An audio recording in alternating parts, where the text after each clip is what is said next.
This morning, as you take in a beautiful shot of the Carter Center, we are looking at one of the most enduring aspects of former President Jimmy Carter's legacy, that very center. It's based in Atlanta. It was launched by the Carters after they left the White House, and it has worked to promote human rights, health, and democracy worldwide.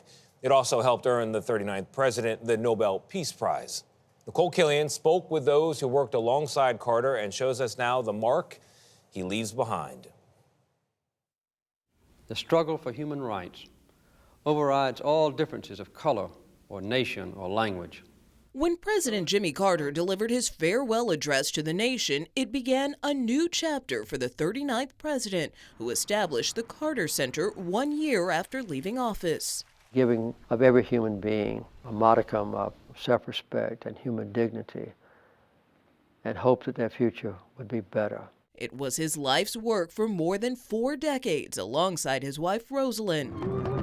They made democracy and global health core pillars. We seek to wage peace, fight disease, and build hope. Paige Alexander is CEO of the Carter Center.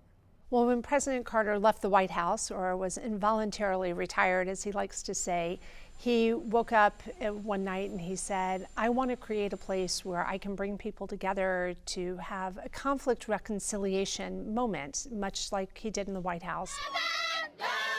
One of Carter's first initiatives, eradicating guinea worm, a parasitic tropical disease contracted from drinking stagnant water. While it's not often deadly, removing the worm can be incredibly painful.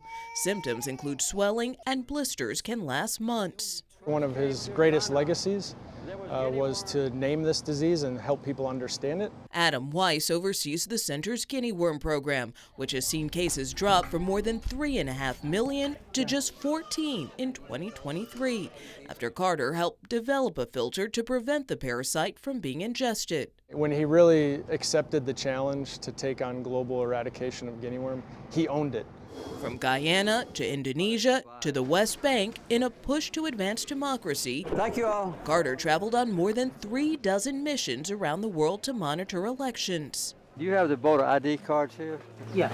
Avery Davis Roberts accompanied him on several trips, working her way up from intern to associate director of the democracy program. He soon really came to see election observation as just a really powerful tool for ensuring that processes are equitable, that our elections really fulfill human rights, and that they are the basis for the legitimacy of the government that follows. Carter's decades of dedication has the Carter Center and its employees around the world still focused on the future.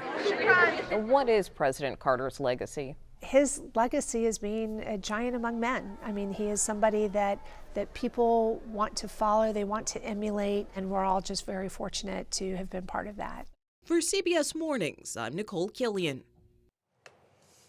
I love that, being giant among men, but can also be one and the same with the men and women that you live with. Yeah. You know, it's so difficult to do. The higher calling for a lot of former politicians is lobbying or a hedge fund, making a pile of money, and saying he did that. Just think of that for a moment. I mean, it's a big deal. There's a thing on Delta Airlines. I was flying back yesterday, or a couple days ago. They have a whole big thing on Jimmy Carter that they just added, and it's fascinating to watch it. Chip Carter, his son, said this about his dad, that his dad wanted to be remembered as a human being, a beautiful human being who gave everything he could to his children and his country and made it a better place than what he found it. And all that you're hearing and reading about him, he has certainly seemed to have done that. He did just